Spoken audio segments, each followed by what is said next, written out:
Thank you for coming. I'm here to try and tell you as much as I possibly can about tea, what I've learnt, and how you can learn and make your own. We'll start drinking some tea. If I could have your cups. So first, we have already tried a white tea. So we're starting at the very end. If those can be seen, we're starting with green teas. White tea is just a type of green tea. It's the least processed of all of them. I'll explain that more in a second. And now we're moving on to a more traditional green tea. This one's from Vietnam. Vietnamese green tea? Yeah. And you import them yourself? No, this one is from a Vietnamese shop in town. Okay. Oh, my tea plant. Come and show.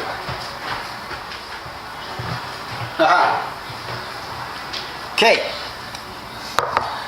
So, here's a little, like here, this way. What is tea? Well, technically, tea is from the Camellia cineus, something like that, plant, which is this one. That is tea as we traditionally know it, which makes green tea and black tea. And to some professionals, connoisseurs, only things made from this plant is tea. Everything else is a herb or a tisane. But at least for this, and my perspective, is that anything you mix with hot water is a tea. So, here's the green tea. You'll see it's slightly more green, fuller in colour than the white tea we had. So basically, maybe it can be seen, green tea has basically just been picked and dried. It's had the least amount of treatment to it. And a very, very small amount of fermentation has happened. Fermentation. Or in the tea business they call it oxidization, which is the same thing really. So you let it air dry. It's not like you add a bacteria or something. Exactly. It's just all naturally present that's on the plant and in the region. So from the air, yeah. And then as you sort of go down different sort of green teas and then into black teas, it's basically been fermented more or treated more in different ways. So with green teas, they've been picked, they're allowed to air dry a little bit, and then they've either been dried in a sort of a rolling oven machine, or in cases of some Chinese teas, they've been steamed and then dried. So I guess that's basically heating it up and allowing more fermentation to take place. I'm guessing here a little bit, but Google will tell you more. And then there's also different ways of doing that. So the next one we're going to try is a sencha. It's a Japanese tea, and this has, in the process, it's been rolled. The traditional way is by doing it by hand, and they just get the leaves and they just roll it. Right. And that is adding to the fermentation process because you're mixing it up, but you're folding it in, and then fermentation is happening on the inside as well. All right. And then you can see on the normal green teas, it starts to wither. And on the sort of the Chinese gunpowder tea, that actually grows into these little sort of balls. Yeah. And you can see that in also the jasmine pearls and other green teas like that. Yeah. And that's basically a natural drying process. Yep. Then there are a few other ways. The oolong tea, it's another type of Chinese green tea. That has been steamed over milk. That gives it a different flavour. And then there is one more interesting one, which we have here, which you can smell, because it smells great. Well, or bad actually to some people. This one has been smoked. It started as... This is actually green tea, but it's black. But it's been smoked over a pine wood fire in China, and it produces this smoky tea. It's called lapsang. That's the lapsang. That's lapsang. Tea. Yep. Right, I didn't know that. I like lapsang. Which gives it its colour. Yeah. So it's a sort of a black green tea. Oh, right. I never knew that. Great. Okay, so now we can try the sencha. So you should start to notice a sort of stronger tasting, and that's why we've started with the green teas. They're the more softer tasting and going down the scale. And moving on to black teas, they get stronger and stronger.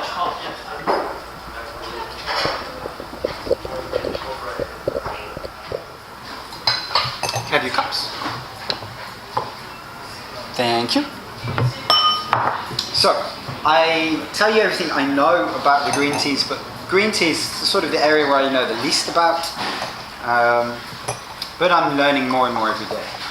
So, little side note, which I'm going to get to more of my story in a minute, is that I'm self-taught with everything I do. So it's just more and more learning. Yeah, of course. When it comes to the black teas, I have been to India and I've been to the factories, I've seen all the tea fields, so there I know a little bit more and I've actually seen them doing the processes. So that's where I can give more knowledge. Yeah. A little bit about me and how I got into tea. Sort of long story short, I left a job in the corporate world in London and didn't know what to do. And I decided to start a pop-up tea cafe in a market in London, Greenwich Market, because I knew how to make good tea, basically inspired by the chai tea from India. And yeah, I had a market on my cafe. I was selling fresh teas, so I was trying actually to use dried ingredients as least as possible. So I would only use black tea and green tea, and everything else was fresh. So herbs I would go pick, or fruits I would get fresh from the market. And the fruit teas were a sort of mix of almost a hot smoothie. Basically squeezing out all the juices, mixing in everything, mashing it around, mixing it with other herbs. Yeah, really a sort of a hybrid between a tea and a smoothie. So where is tea and where's the line, which I think is interesting. But the point was to just experiment and to see what we could make. So I had my pop-up tea store, and at the same time I fell in love with a girl in Amsterdam, and I decided to, since it was pop-up, I could pack it all away and move. And I moved to Amsterdam. At the time I wasn't prepared to start a cafe again. So during my first few months here, I made some friends who had a cafe in the north of Amsterdam, and I was telling them about all the teas I made, and they just said to me, can you make us some tea? I said, well, I've never made dry teas, because they needed dried teas, they needed something that was practical in the cafe. And so I said, okay, give me a couple of weeks to go play and experiment, and I did, and it was born of what I'm starting to do now. And since then, that was 4 years ago, I've been making dried teas and selling them to cafes and restaurants in and around Amsterdam. Excellent. And I've tried to take as much as what I was really passionate about with the fresh teas, which was trying out new things and mixing them together, and bring that into my dried creations. So I try to make something different. I try to innovate and give people something different, and also mixing in the classics where it's possible. That's also why I like to promote the white tea. I think it's a different tea. It used to be extraordinarily expensive and is now getting cheaper, and I think it's a better version of green tea. So I'm trying to push and make nice changes to people's habits of drinking tea. Yep.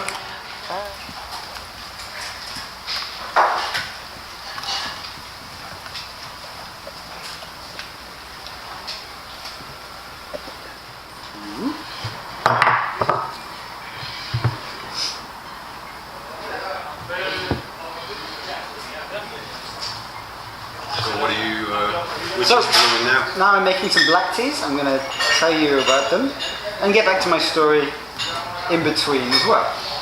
That's how I jump around.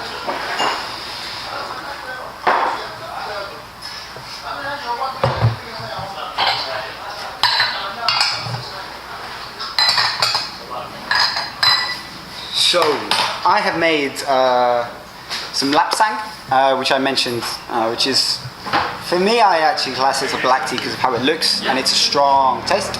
Yeah. Some normal, what was that one? Some normal black tea. This is high-grade orange pekoe, I'll tell you more. And for comparison, a black tea bag. I am very proud about this tea. I mentioned I'd been to India. Last winter I went to India in search, amongst other things, for some tea. I went there with what I was told when I got there, which was the impossible goal of finding tea from some local, directly from the farmers. And once I got there, people said, no, you can't do it. There is no such thing as buying tea directly from the farmers. The only way to do that is to go to one of the big estates, which is something I was trying to avoid. The big estates often have colonial links from England and or are now the big Indian companies there.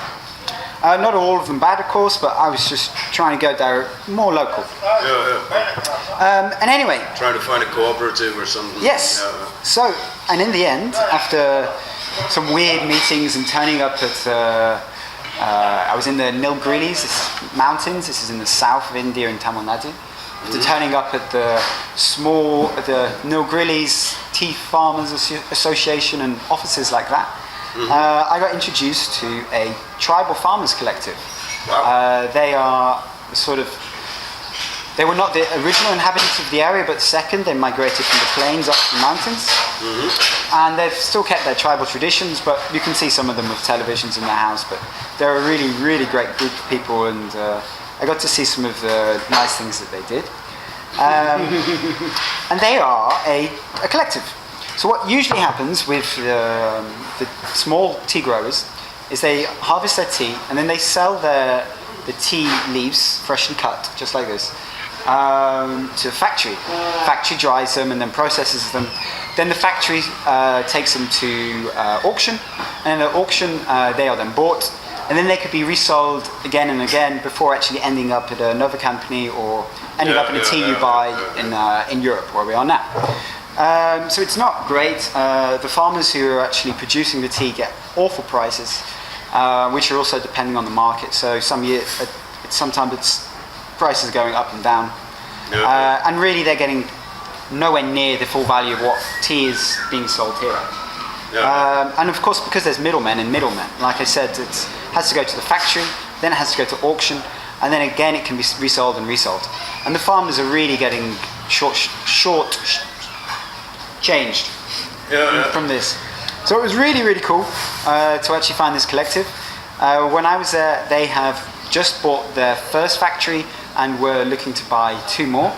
And the beautiful thing about the tribal collective is the majority of the small growers in that region were part of the tribe. So there is a lot of demand from them for such a scheme. It's then comes to, I'm not a big importer whatsoever, but it then comes to people like me and people here in Europe to then start buying directly from them.